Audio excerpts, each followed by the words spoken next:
Good afternoon my dear students, you are welcome in English bytes. ये हमारा past perfect tense का second part है। इससे पहले हमने अपना दो प्रकार के सेंटेंसेस को कैसे कंबाइन करते हैं और वो सीखा था, और बिल्कुल सिंपल लेवल सीखा था पास्ट परफेक्ट के हम कैसे स्ट्रक्चर होता है, कैसे हमें सेंटेंस बनाना होता है। यदि किसी ने वो वीडियो नहीं देखी है तो प्लीज पहले उस वीडियो को देखें, तब बाद में इसको देखें। हाँ भाई, कहता before is used before simple past tense. अब यहाँ पे सबसे पहले हम क्या देखेंगे, हम बिफोर का यूज करते हैं और आफ्टर यूज करते हैं। यानी कि जब पास्ट परफेक्ट टेंस हम बनाते हैं, देखो ये जब हम बड़े सेंटेंस बनाते हैं तो वो कोई केवल मात्र एक टेंस के सेंटेंस नहीं बनते हैं, वो कई टेंसों को मिला के सेंटेंस बनाए जाते हैं। ठीक है, तो हम उन सेंटेंसों को, दो टेंसों को मिला के जब हम एक सेंटेंस बनाते हैं तो उसमें हमारी हेल्प को दो वर्ड हैं जो मोस्टली इंपॉर्टेंट है, जो हमारी हेल्प करते हैं। एक बिफोर है, एक आफ्टर है। तो हमें बिफोर और आफ्टर का लॉजिक समझना चाहिए कि बिफोर से पहले कौन सा टेंस आता है, उसके बाद हम कौन सा टेंस लगा सकते हैं। सेम सिचुएशन में आफ्टर से पहले हमें कौन सा टेंस यूज करना चाहिए, आफ्टर के बाद हमें कौन सा टेंस यूज करना चाहिए। एक बार आप इसका स्क्रीनशॉट जरूर ले लेंगे, क्योंकि इसमें मोस्ट इंपोर्टेंट रूल्स मैंने लिख रखे हैं। Please hurry up. I think आपने स्क्रीनशॉट ले लिया होगा इसका। तो सबसे पहले हम बिफोर का यूज सीख रहे हैं। बिफोर हमारा कहाँ यूज होता है, कहता है before is used before simple past tense. यानी कि बिफोर का यूज सिंपल पास्ट टेंस से पहले किया जाता है। यानी कि जब हम बिफोर लगाते हैं तो उसके बाद में पास्ट इंडेफिनेट या फिर सिंपल पास्ट टेंस आएगा। एंड आफ्टर पास्ट परफेक्ट, और उसके बाद हमारा क्या आएगा, उससे पहले पास्ट हमारा परफेक्ट आएगा। देखो स्ट्रक्चर क्या होगा हमारा, पहले हमारा सब्जेक्ट होगा, फिर हमारा हेड होगा प्लस वर्ब की थर्ड फॉर्म होगी, फिर हमारा ऑब्जेक्ट और फिर बिफोर। यानी कि हम सेंटेंस किसका यूज करके बना रहे हैं। सपोज करो आप सेंटेंस अपना खुद का सेंटेंस बना रहे हो बिफोर का यूज करके, तो आपको कौन से रूल्स को फॉलो करना है। यानी कि बिफोर से पहले तो आप क्या यूज करोगे, बिफोर से पहले आप परफेक्ट टेंस, परफेक्ट टेंस में क्या होगी, वर्ब की थर्ड फॉर्म। ठीक है, और उसके बाद आपकी कौन सी फॉर्म होगी, सेकंड फॉर्म। इसको इजी वे में अगर याद रखो तो आप बिफोर के साथ आप इसको ऐसे भी याद रख सकते हो, बिफोर 32। यानी कि बिफोर और फिर बीच में इनके क्या है, बिफोर है। 32 का मतलब क्या है, वर्ब की थर्ड फॉर्म। तो पास्ट में आपको पता ही है, या तो पास्ट परफेक्ट टेंस यूज होता है या फिर पास्ट इंडेफिनिट। तो बिफोर को इसमें हम इसको बांट देंगे। बिफोर बीच में, आपको पता है कंजक्शन हमें हमेशा दो सेंटेंसों को जोड़ने के लिए यूज किया जाता है, तो बीच में ही होगा। ठीक है, तो कहने का मतलब बिफोर को आप याद रख लो 32। बिफोर को आप कैसे याद रखोगे, बिफोर का नाम आते ही आप याद रख लेना। बिफोर से जब हम अपने सेंटेंस कंबाइन करके बनाएंगे तो हम 32 का रूल फॉलो करेंगे। 32 का मतलब क्या, बिफोर से पहले वर्ब की थर्ड फॉर्म लगती है और बिफोर के बाद वर्ब की सेकंड फॉर्म। बिल्कुल इजी हो गया है। थर्ड फॉर्म मतलब पास्ट परफेक्ट और सेकंड फॉर्म मतलब पास्ट इंडेफिनिट। उसी प्रकार से जब आप यदि बिफोर को पहले ले आते हो, ठीक है, अब सेंटेंस आप दो प्रकार से बना सकते हो। तो बिफोर को आप बीच में लेके, बिफोर को सेंटेंस के बीच में लेके बना सकते हो, बिफोर को आप सेंटेंस से बाहर लेके आकर बना सकते हो। तो आपको कैसे बनाना है, हम जब बीच में लेके बनाते हैं तो उसके एक साइड में हमारा पास्ट परफेक्ट होगा और उसके बाद में हमारा पास्ट इंडेफिनिट। यानी कि 32 का जो रूल है उसको फॉलो करेंगे। कब, जब बिफोर हमारा सेंटेंस के बीच में होगा। लेकिन जब बिफोर हम सेंटेंस के स्टार्टिंग में ले लेते हैं तो फिर हमें क्या करना है, फिर पहले हमें वर्ब की सेकंड फॉर्म यानी कि पास्ट इंडेफिनिट टेंस का यूज करना, फिर हमें कोमा यूज करना है, और कोमा यूज करने के बाद फिर subject plus head plus verb की थर्ड फॉर्म को हमने यूज करना है। तो फिर हमारा रूल क्या हो जाएगा, 23। यानी कि फिर हमारा 23 हो जाएगा, यानी कि इसका उल्टा हो जाएगा।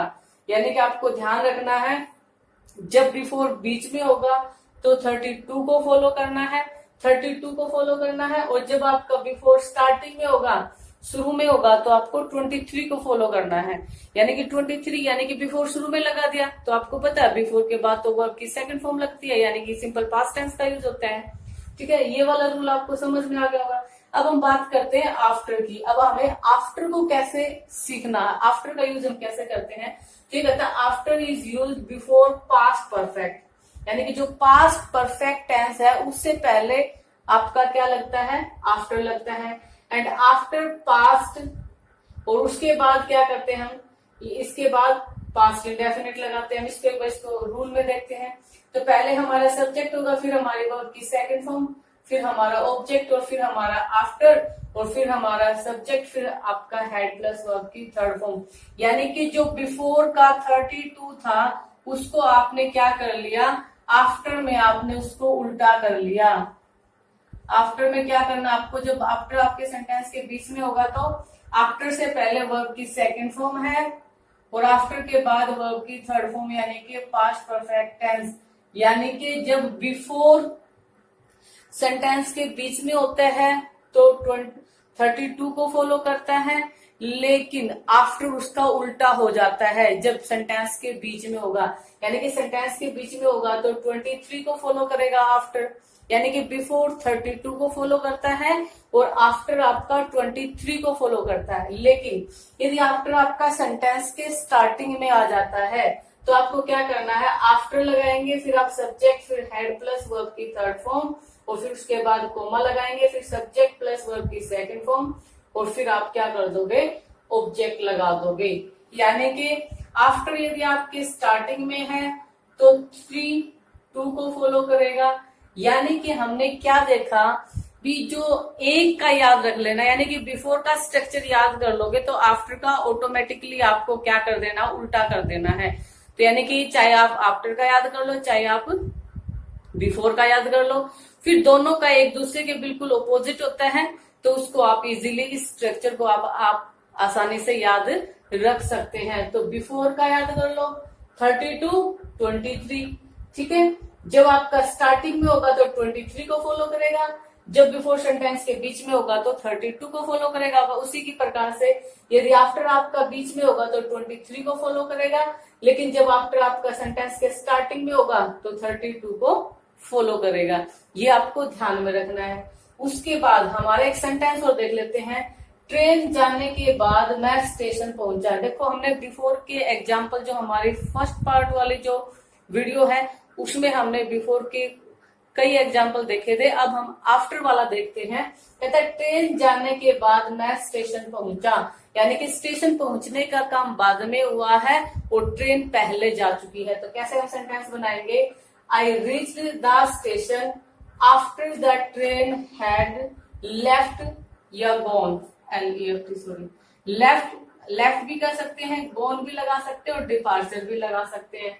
ठीक है, तो यहाँ पे हमने क्या किया, अब कहता है ट्रेन जाने के बाद मैं स्टेशन पहुंचा, तो कहता है आई रीच्ड द स्टेशन, तो आफ्टर बीच में है तो रीच्ड वर्ब की सेकंड फॉर्म, हमने किसको फॉलो करना है, 23 को फॉलो करना है क्योंकि आफ्टर है। ठीक है, फिर उसके बाद हेड प्लस वर्ब की थर्ड फॉर्म लगाती है।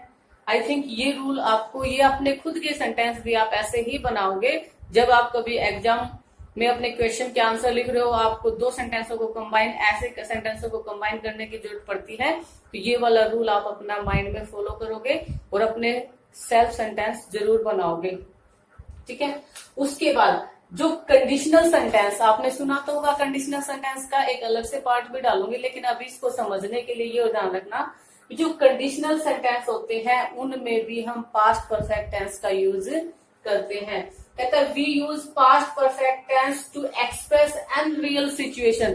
कुछ सिचुएशन ऐसी होती है जो वास्तविक नहीं होती, अनरियल होती है, जो ऐसी हो ही नहीं होती, लेकिन फिर भी हम क्या करते हैं, हम विश करते हैं।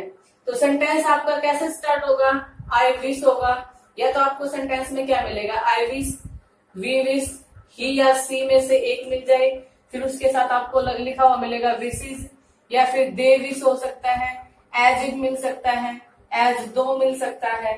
तो आप जब ये जो सेंटेंस होते हैं, तो जब आपके अनरियल जो सिचुएशन जो एक्सप्रेस करेंगे, यानी कि ये कंडीशनल सेंटेंस में होते हैं।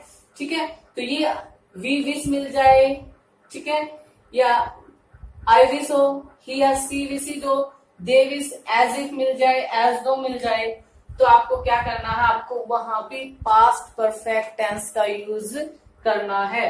देखो, she wishes, she had been born in 1948, यानी कि उसकी इच्छा है लेकिन ऐसा है नहीं, इसीलिए इसको क्या बोला है, अनरियल सिचुएशन। अनरियल जो वास्तविक नहीं है, यानी कि सिर्फ और सिर्फ मात्र क्या हमारी एक कल्पना मात्र है। तो she had been born in 1948। उसके बाद कहता है she talks to me as if, वो मुझसे ऐसे बातें करती मानो she had come from the film industry, मानो वो किसी फिल्म इंडस्ट्री से आई हो, लेकिन ये वास्तविकता नहीं है। यहाँ पे देखो, सी टॉक्स टू मी, यानी कि she talks to me as if word आ गया है, मानो, इससे पता चल गया भाई अनरियल सिचुएशन है, वास्तविकता नहीं है, वो सच में फिल्म इंडस्ट्री से नहीं आई है लेकिन वो वैसे बातें करती है, इसलिए हमने कौन सा टेंस यूज किया, हैड प्लस वर्ब की थर्ड फॉर्म। ठीक है, तो हमें क्या देखा, जब अनरियल सिचुएशन हमें एक्सप्रेस करनी हो, आई विश हो, सी या ही विशेज हो, एज इफ हो, एज दो वर्ड दे रखा हो, तो उसमें जो आगे आने वाला जो पार्ट होगा वो आपका पास्ट परफेक्ट टेंस का होता है, और वो वास्तविक सिचुएशन नहीं दर्शाते, वो सिर्फ और सिर्फ मात्र क्या होती है, अनरियल सिचुएशन, यानी कि वो इमेजिनेशन को शो करती हैं। उसके बाद हमारा नेक्स्ट यूज क्या है, past perfect is use to express imaginary action.